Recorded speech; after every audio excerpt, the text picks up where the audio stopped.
Assalamualaikum warahmatullahi ta'ala wabarakatuh. Yang saya hormati kepada Bapak Fajar Yuman Hadi Arifin MPD selaku dosen pembimbing pada mata kuliahan Filsafat Ilmu Pendidikan. Yang saya banggakan teman-teman seperjuangan satu kelas. Puji syukur marilah kita panjatkan kepada Allah Subhanahu wa Ta'ala, dan selawat serta salam semoga tetap tercurahkan kepada Nabi besar Muhammad Sallallahu Alaihi Wasallam. Adapun topik yang akan kita diskusikan pada diskusi kali ini yaitu tentang pendekatan filsafat dalam pendidikan. Saya, Intan Fadilah, selaku moderator akan membimbing jalannya diskusi ini. Sebelumnya, saya akan memperkenalkan anggota kelompok 9, yang dimana anggota kelompok yang bernama Tasani Karman Billah, Epa Dwinda Hamidah, Ajat Sudrajat, Nadia Dwilianti, Ii Komariah. Rangkaian acara yang akan kita lewati pada diskusi ini antara lain pembukaan, penyajian materi, sesi tanya jawab, penutupan. Acara yang pertama yaitu pembukaan. Marilah kita bersama-sama mengucapkan basmalah. Bismillahirrahmanirrahim.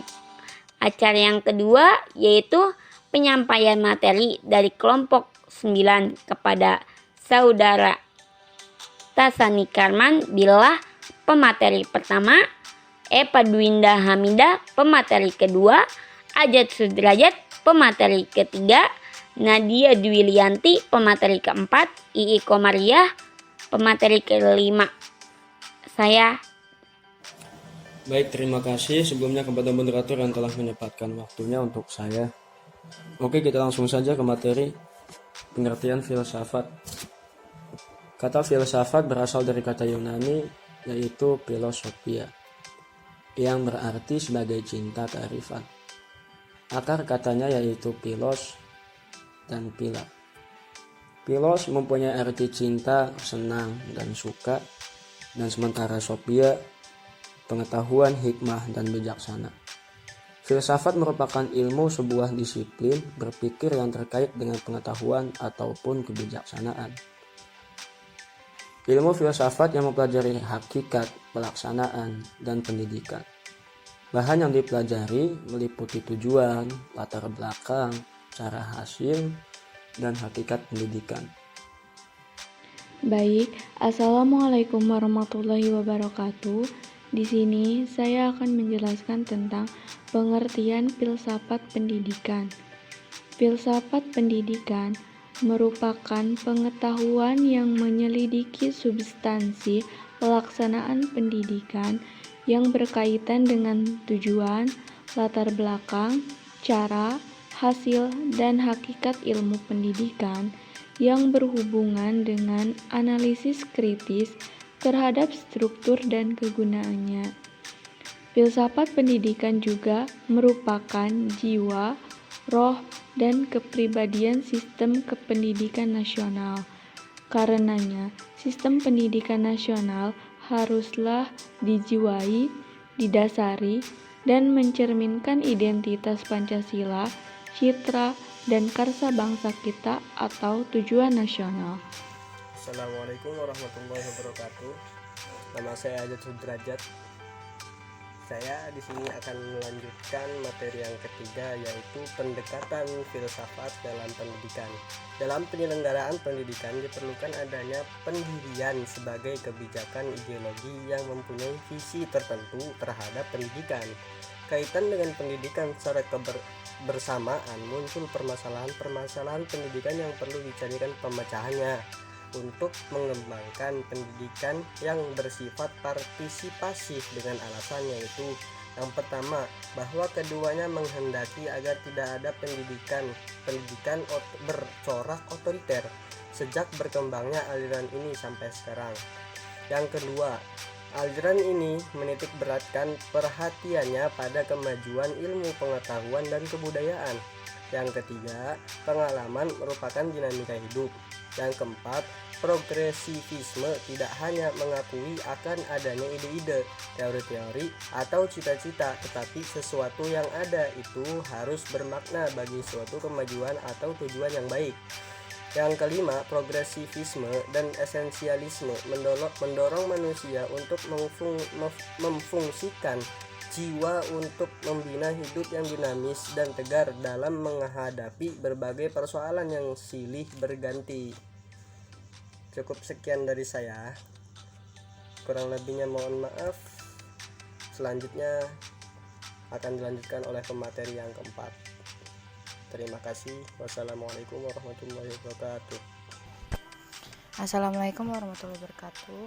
Di sini saya akan melanjutkan materi sebelumnya, yaitu untuk mengembangkan pendidikan yang bersifat partisipasif dengan alasan yaitu satu, bahwa keduanya menghendaki agar tidak ada pendidikan bercorak otoriter sejak berkembangnya aliran ini sampai sekarang.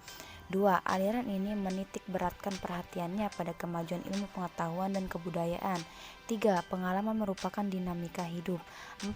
Progresivisme tidak hanya mengakui akan adanya ide-ide, teori-teori, atau cita-cita, tetapi sesuatu yang ada itu harus bermakna bagi suatu kemajuan atau tujuan yang baik. 5. Progresivisme dan esensialisme mendorong manusia untuk memfungsikan jiwa untuk membina hidup yang dinamis dan tegar dalam menghadapi berbagai persoalan yang silih berganti. Perkenalkan, nama saya Iko Maria. Saya akan menjelaskan materi keempat, yaitu pendekatan sinoptik. Sejarah pendidikan sebagai ilmu pendidikan historis meneliti objektif dan berusaha memberikan deskripsi peristiwa sejarah pendidikan secara individual.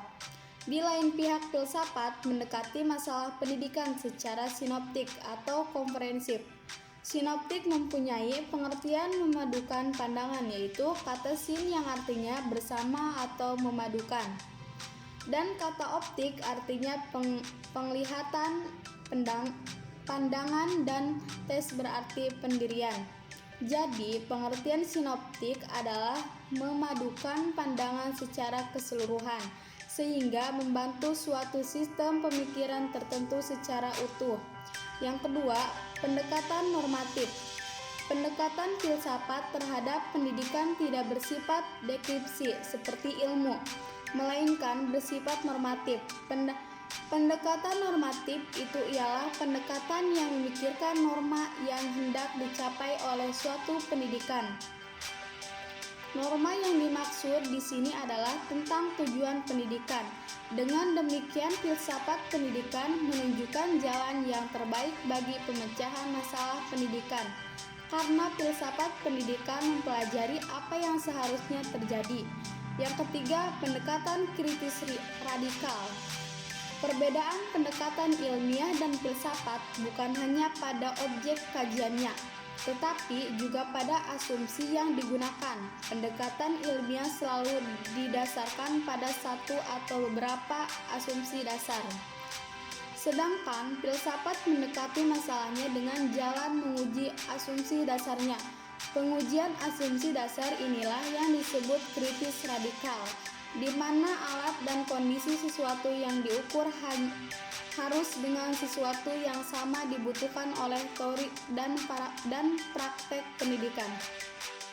Baik, saya di sini akan melanjutkan materi kelima, yaitu aliran progresivisme. Aliran filsafat progresivisme ini senantiasa berusaha mengembangkan asas kemajuan dalam semua realita, terutama dalam kehidupan untuk tetap survive terhadap semua tantangan hidup manusia. Kemudian bagi yang menganut aliran ini dalam bertindak harus praktis, dalam melihat segala sesuatu harus mampu menemukan manfaat dari segala keunggulannya. Yang kedua, aliran esensialisme.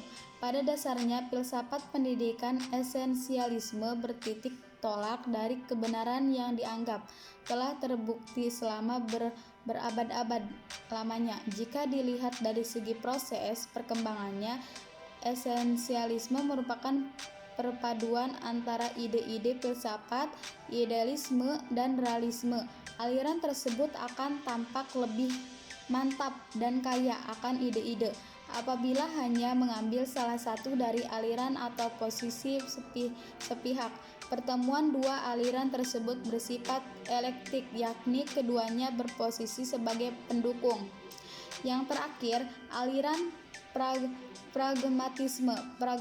Pragmatisme merupakan suatu aliran modern yang mengajarkan bahwa yang benar membuktikan dirinya sebagai benar dengan perantaran akibat-akibatnya yang bermanfaat secara praktis. Aliran ini bersedia menerima apa saja asalkan praktis. Pengalaman pribadi mesti semua bisa diterima sebagai kebenaran dan sadar tindakan asal membawa akibat yang praktis yang bermanfaat. Dengan demikian, dasar pragmatisme merupakan manfaat bagi hidup praktis. Terima kasih, saya kembalikan ke moderator. Maka berakhirlah diskusi kita pada hari ini. Saya selaku moderator mohon maaf apabila ada kesalahan kata dan sikap. Akhir kata, wassalamualaikum warahmatullahi taala wabarakatuh.